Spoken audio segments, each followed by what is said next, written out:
On the Ridgeway today, Britain's oldest road.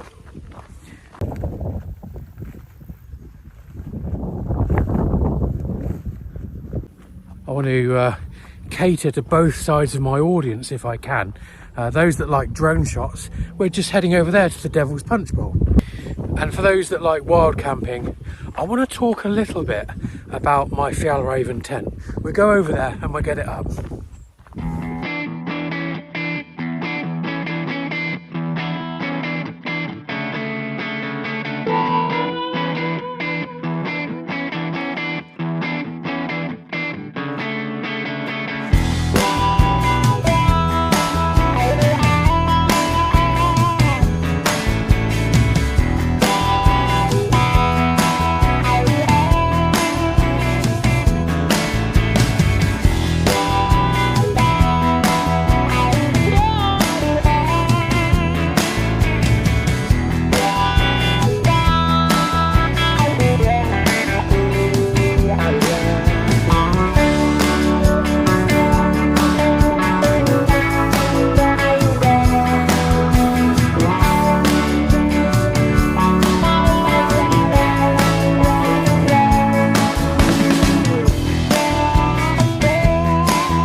This is the Devil's Punchbowl. The bit just down here is called Crow Hole Bottom.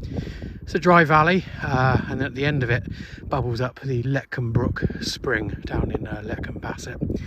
So heading towards those lines of beech trees you just see on the horizon up there. Absolutely awesome place, not too far from the Ridgeway. This valley is about a mile long, mile and a half long, and about half a mile wide. Beautiful. There's nothing on the website to say whether or not you can pitch a tent here.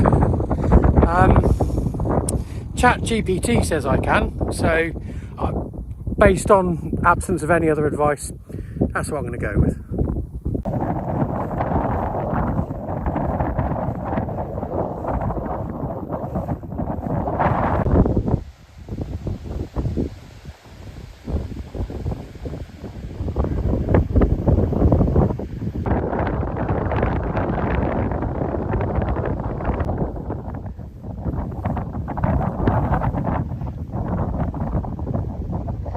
Got that pitched okay.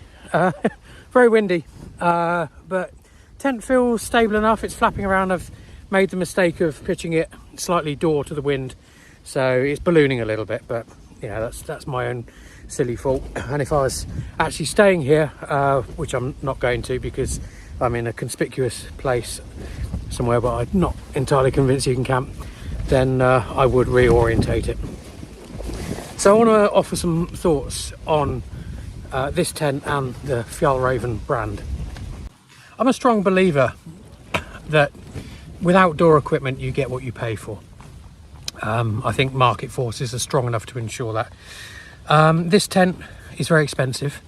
It's very capable, it feels very capable, but it's not the market leader, that being arguably Hilleberg, and this is a copy of the Acto. Now, the Hilleberg Acto has been around now for decades, and I think what Fjallraven have done is they've taken the very few complaints about the Acto and created a design that addresses those.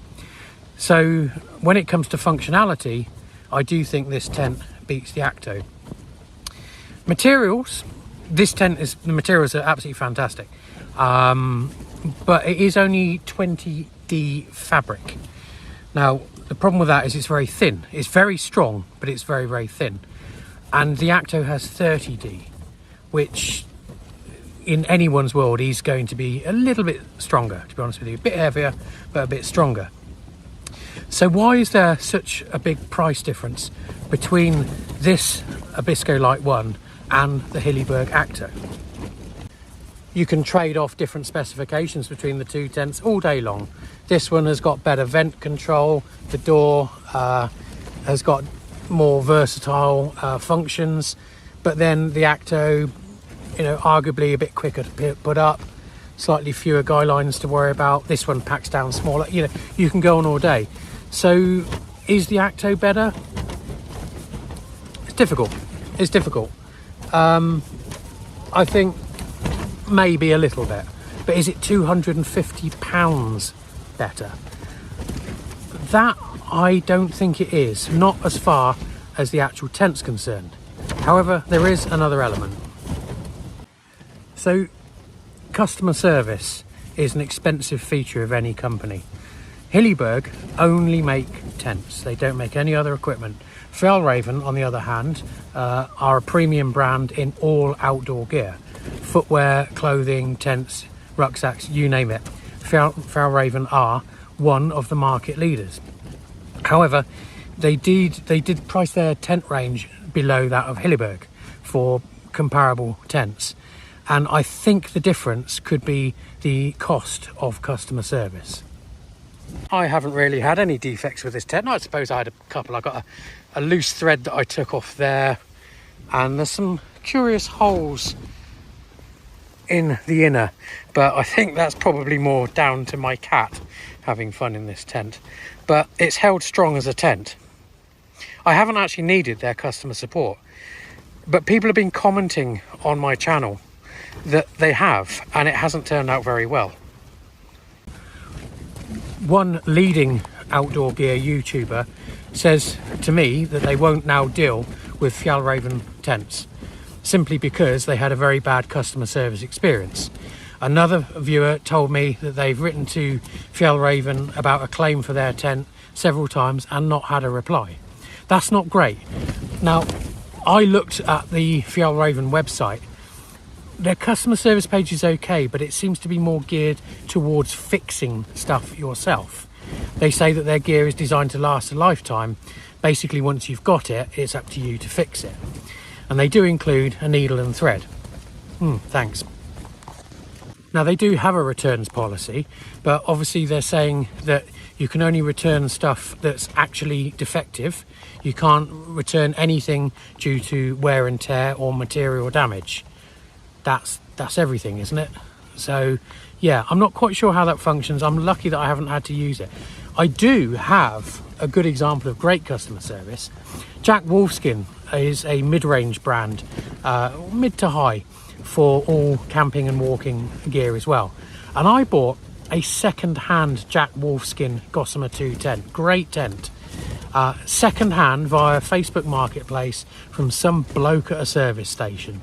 Now, there was a slight query with one of the poles, and so I contacted Jack Wolfskin, not expecting any kind of even a reply, just asking how I would go about fixing this particular pole. And without any questions from Germany, they just sent me a brand new pole, no cost, and it was there within a day. That is customer service. That's what I think and assume Hilleberg customers are used to.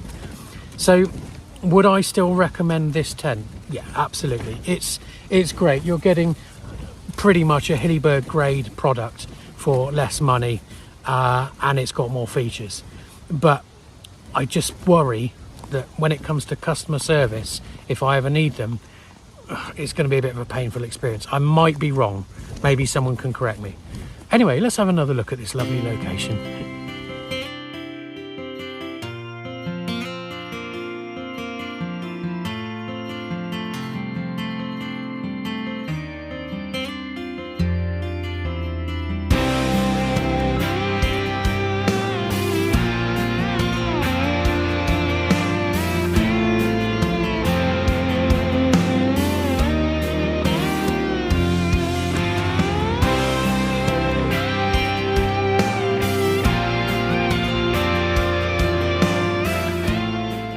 I'm going to leave it here. Thank you very much for watching. If you've got anything interesting on the tents, or if you've got any questions about this location, do comment below or get in contact. Anyway, thank you for watching. Please like and subscribe if you feel you want to, and I will see you next time when hopefully I will be out actually camping properly.